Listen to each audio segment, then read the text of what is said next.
Hello, beautiful people. I'm Vay, and welcome to First Generation Flyers, a limited series where I'll be sharing my story of recovering from emotional trauma to heal my soul. I put this series together to share my experiences and lessons learned in overcoming depression and mental illness, in hopes to bring more awareness to the topic and to encourage someone who may be suffering in silence to get the help that they may need. First things first, these are all things I've learned from my personal experience.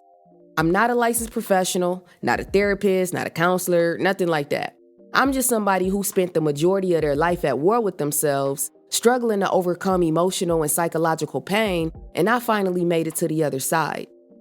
But once I got here, I learned that there were so many people who were dealing with some of the same struggles that I've had. I spent the last 10 or so years traveling the world and sharing stories with not just my peers, but also with people from generations before and after mine who were struggling with overwhelming negative emotions that were causing them to question if their life is even worth living. So I just wanted to share my story, to offer some tools and advice that have helped me along the way, and to encourage them not to give up. I became interested in understanding emotional trauma after learning how much suppressing my pain because of things that happened in my past was impacting my ability to live a happy and fulfilling life, despite having everything I thought I wanted. I didn't really know too much about trauma. I thought it was only related to physical damage. It wasn't until I learned I had extensive trauma to my own heart that I discovered the life-threatening effects of invisible wounds. I found out that my wounds were so deep that they transcended generations of my family. Last year, while I was in the process of writing my grandmother's obituary, who was in hospice at the time, I found myself on a journey of discovering not just her story, but mine as well.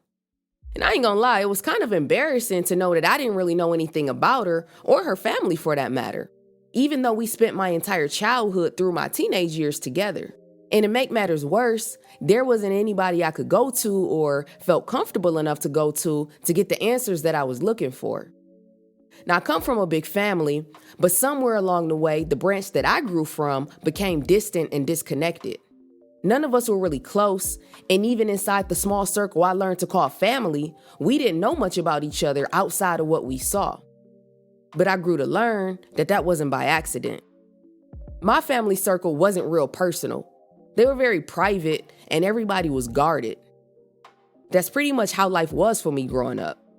Guarded. I was guarded because I grew up in an environment where survival was just a way of life.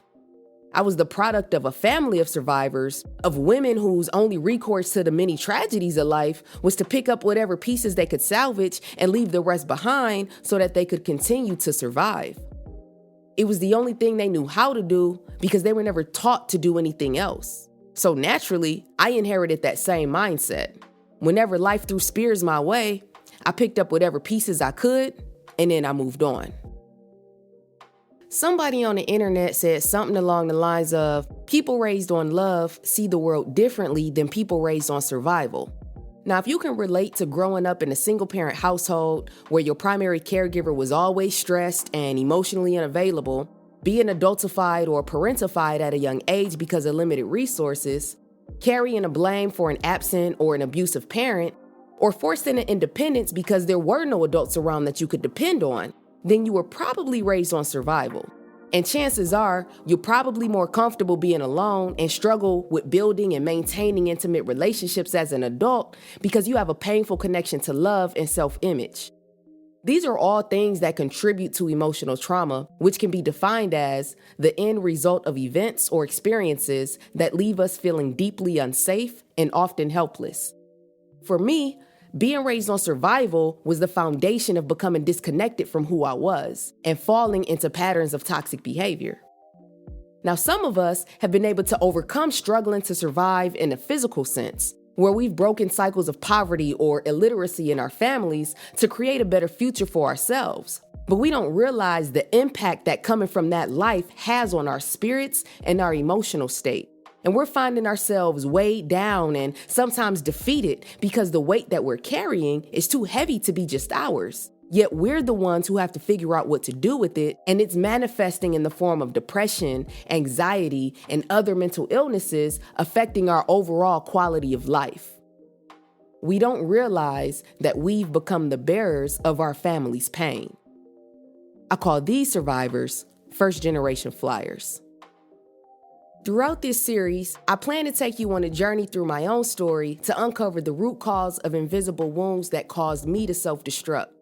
I'll be breaking down elements of self, heart, mind, and soul, and how they collectively affect the direction of our spirit, which is what gives us our will or desire to live. In other words, purpose. I'll be sharing intimate details of my battle with depression to overcoming negative self-talk and a lifelong struggle with suicidal intent because of my broken spirit. I also put this series together to help people like me who feel alone in this world, disconnected from family and never feeling like they fit anywhere, searching for peace and understanding or anything to fill the emptiness that this world couldn't sustain and that the church couldn't understand. So that's why I also call this a millennial's guide to spirituality. Throughout my journey, I found that there was no comprehensive guide or handbook to help me navigate life after survival. And I met a lot of people along the way who were trying to figure out the same thing that I was. What the hell am I doing with my life? People who, like me, spent their journeys neglecting themselves to take care of others because that was the only time we saw value in ourselves. Because no one ever taught us how to love us. And that was affecting our overall mental and emotional health. Topics I plan to cover throughout this series are based on my personal experiences with heartbreak, mental illness, grief, and spiritual warfare, as well as the healing process to finding freedom through self-actualization and through finding purpose in my pain. If you're somebody that's feeling stuck or seeking a better understanding of self, or just fulfillment in general, whether that be through love, a creative breakthrough, or whatever you define as happiness, it all starts from peace within. And this series will give you a front row seat to how I found that in the midst of my own chaos, in hopes that I might help you find some peace in yours. I'm excited for you to join me on this journey, and I hope you get as much out of it listening as I did living it. So stay tuned for the next episode, and until then, be safe, be loved, be you. Dope responsibly. Peace.